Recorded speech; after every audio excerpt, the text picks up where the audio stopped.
సూర్యదేవుడి యొక్క జననం గురించి తెలుసుకుందాం. ప్రత్యక్ష దైవమన్న సూర్యుడు సమస్త మానవాళికి జీవాలను కల్పిస్తున్నాడు. ఆ భగవానుడి వల్ల మానవులే కాదు దేవతలు కూడా మేలు పొందారని పురాణాలు చెబుతున్నాయి. అయితే సూర్యుడు క్రియాప్రవృత్తి కిరణాలతో దేవతలను, పితృదేవతలను, మనుష్యుల్ని తృప్తిపరుస్తూ ఉంటాడు. చంద్రుడు శుక్లపక్షంలో సూర్యుడితో ఉన్న అమృతాన్ని స్వీకరించి దాన్నే తన అమృతంగా మార్చుకున్నాడు. ఆ అమృతాన్ని సౌమ్యులు, కామ్యులు అయిన దేవతలు, పితృదేవతలు ఆహారంగా గ్రహిస్తారు. మరి సూర్యభగవానుడు ఎవరు? ఆయన జన్మరహస్యం ఏమిటి అనే విషయం గురించి తెలుసుకుందాం. బ్రహ్మపురాణం ప్రకారం కశ్యప ప్రజాపతి అదితి దంపతుల కుమారుడు సూర్యుడు. ఆ సమయానికి రాక్షసుల ఆగడాలు పెరుగుతాయి. అసురులు ఆట కట్టించడానికి గల అపార శక్తివంతుడైన బిడ్డని ప్రసాదించమని అదితి సౌరశక్తిని ప్రార్థించింది. విశ్వమంతా విస్తరించిన తేజస్సుతో సంక్షిప్తీకరించిన ఆ తల్లి కడుపున నిక్షిప్తం చేసింది. దివ్యకాంతి పుట్టబోయే కొడుకు కోసం వ్రతాలు, ఉపవాసాలు చేస్తున్న అదితిని చూసి కశ్యపుడు ఎగతాళి చేశాడు. బిడ్డని ఆకలితో చంపేస్తావా అని అరిచాడు. అందుకు తల్లి మనసు గాయపడింది. నిరసనగా తన గర్భాండాన్ని త్యజించి ఆమెను కడుపులో నుంచి నేలమీద పడేసింది. 1,00,000 అగ్నిగోళాల భగభగా మండుతున్న పిండం. ఆ వేడికి సృష్టి అంతా అతలాకుతలమైంది. అది కశ్యపముని అదితి ప్రార్థన తర్వాత ఆ అండం పగిలి అందులోనుంచి అందమైన పసివాడు బయటకొచ్చాడు. ఆ బాలుడే భానుడు. ఆనాడు మాఘశుద్ధ సప్తమి, రథసప్తమి. ఆ ముహూర్తానికే 7 గుర్రాల రథాన్ని అధిరోహించి వెలుగుల దేవుడిగా బాధ్యతలు స్వీకరించాడు అని మధ్యపురాణంలో ఉంది. తల్లి కోరిక మేరకు దేవతల శత్రువులైన రాక్షసులను ఓడించినందువల్ల ఆదిత్యుడని పిలువబడ్డాడు సూర్యుడు. సూర్యుడు ఎరుపు వర్ణము కలవాడు. ఆయన రథముమందు ఒక చక్రము ఉంటుంది. దీనినే సంవత్సరం అంటారు. ఈ రథమునందు 12 మాసములు, 6 ఋతువులు, 4 మాసాల చొప్పున 3 నాభులు ఉంటాయి. ఇదియే కాలచక్రమని కూడా అంటారు. కాబట్టి సూర్యభగవానుడు 12 మాసాలలో 12 సార్లు ఆరాధిస్తారు. విశ్వకర్మ తన నైపుణ్యమంతా గుదిగూర్చి అగ్నిగోళం లాంటి సూర్యబింబాన్ని కరగదీసి తాపతీవ్రతను తగ్గించాడు. ఆ అరుగుదలలో పుట్టిన రేణువుల నుంచి విష్ణువుకు చక్రాన్ని, శివుడికి శూలాన్ని తయారుచేసి ఇచ్చారని పురాణాల్లో ఉంది. ఖగోళ శాస్త్రం ప్రకారం సూర్యుడి వయసు 460 కోట్ల సంవత్సరాలు. దాదాపుగా సృష్టి వయసు అని. సూర్యుడు వేల నక్షత్రాల మధ్య ఒక నక్షత్రంలా. సూర్యుడి వ్యాసం భూమి కంటే 100 రెట్లు పెద్దది. సూర్యభగవానుడు రూపాలను 12గా, వారినే ద్వాదశాదిత్యులు ఆయా మాసాలలో ఆ రూపాలలో పూజిస్తారు. వాటిలో భాగంగా కశ్య ప్రజాపతి కొడుకు సూర్యుడిని వారిలో ఇక్ష్వాకులు రాజైన కారణంగా ఇక్ష్వాకు వంశంలో రాజులందరినీ సూర్యవంశరాజులు అంటారని చెబుతారు.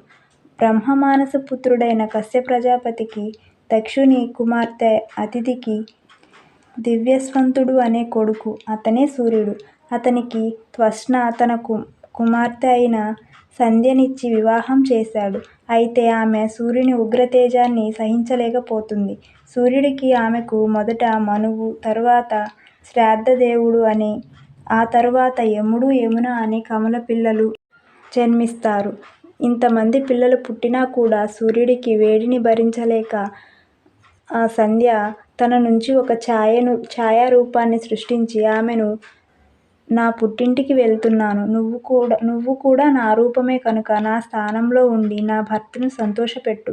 నువ్వు ఛాయవని చెప్పకుండా చూసుకో అని చెప్పింది. ఆమె తప్పనిసరి పరిస్థితుల్లో గాని చెప్పను అని మాటిస్తుంది. సంధ్య తన తండ్రి ఇంటికి చేరుకోగా తండ్రి ఆమెను మందలిస్తాడు. ఎలాంటి వాడైనా భర్తను వదిలి సాధ్వి అయిన ఇల్లాలు ఉండకూడదు అని బుద్ధి చెప్పి తిరిగి వెనక్కి పంపిస్తాడు. అయితే ఆమె భర్త దగ్గరికి వెళ్లకుండా ఒక ఆడగుర్రమై పచ్చిక బయళ్ళు మేస్తూ కాలాన్ని గడుపుతుంది. ఛాయను సూర్యుడు తన భార్య అని తనతో కాపురం చేస్తాడు. దాంతో వీరిద్దరికీ సావర్ణుడు, శనీశ్వరుడు అనే కుమారులు పుడతారు. ఛాయకు క్రమక్రమంగా సవతి బిడ్డలపై ప్రేమ తగ్గిపోతుంది. ఒకరోజు ఛాయ తనతో ప్రవర్తించిన తీరును యముడు కోప్పడుతూ ఆమెను తన్నడానికి కాలెత్తుతాడు. ఛాయ కూడా కోపంతో నీ కాలు విరిగిపోవుగాక అని శపిస్తుంది.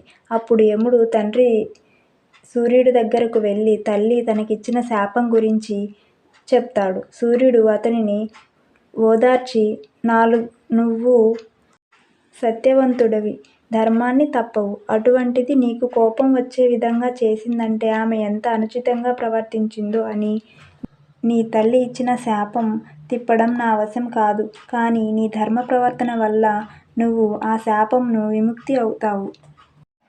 తరువాత ఛాయను చూసిన సూర్యుడు నువ్వు నీ పిల్లల మీద ఇంత భేదం చూపించడానికి కారణమేంటి అనగా ఆమె సమాధానం చెప్పదు. సూర్యుడు తన దివ్య దృష్టిలో జరిగిన విషయం తెలుసుకొని శపించడానికి సిద్ధమవుతాడు. ఛాయ నోరు విప్పుతుంది.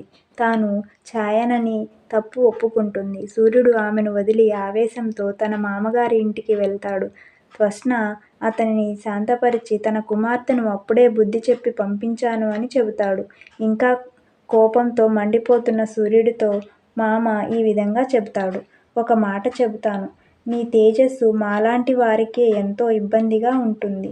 ఒక స్త్రీ, అందులోనూ సుకుమారి ఎలా భరిస్తుంది?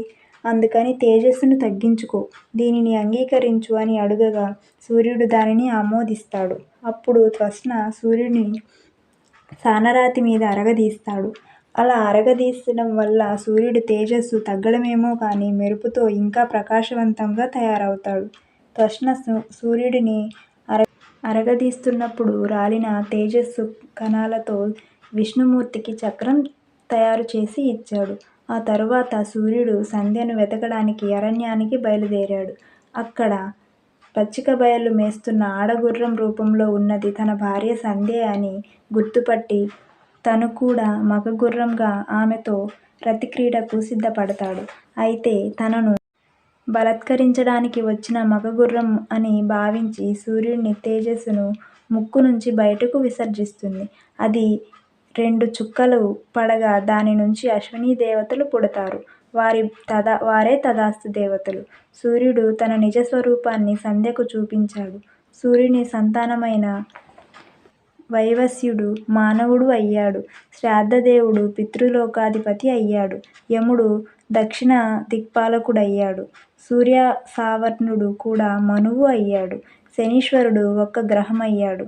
యమున భూలోకంలో నదిగా ప్రవహిస్తూ ఉన్నది. ఎవరైనా ఈ సూర్యభగవానుడి చరిత్ర విన్నా పఠించిన వారు ఆపదల నుండి విముక్తులై ఆరోగ్య సంపదలను పొందుతారు అని శాస్త్రం చెబుతోంది.